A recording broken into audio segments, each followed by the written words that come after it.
बिनजोड कधी केलं नाही, म्हणजे बिनजोडमध्ये कधी दिसला नाही तुम्ही आम्हाला. तुम्हाला एक सांगू का, तुम्ही मगाशी एक विषय बोलला की तुमची लोकप्रियता खूप आहे. माझी लोकप्रियता जी टिकून राहिली ना, त्याला कारण आहे मी बिनजोडच्या कधी विषयात गेलो नाही.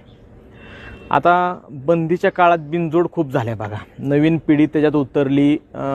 जुने लोक सगळे आता थांबले त्या पिरियडमध्ये. नवीन पिढी जी उतरली, हां ठीक आहे, मुंबईत ही एक आवड आहे किंवा त्यांच्यात पहिल्यापासून त्या बिनजोडची पद्धत आहे. पण आपल्या ह्या भागात कधी बिनजोडची पद्धत नव्हती. बिनजोड हा विषय असा आहे की सगळ्यात वैरत्व किंवा सगळ्यात मोठं दुश्मनी जर कशात तयार होत असेल तर त्या बिनजोडमध्ये तयार होती. समजा माझं आणि तुमचा बैल पळतोय, म्हणजे तुमची गाडी आणि माझी गाडी पैशावर आपण धरली, आपण मारली ना, आपण किती जरी म्हणलो नाही आमची दोस्ती आहे, राहत नाही दोस्ती ती. त्या नादामुळं ही जी आत्ता जी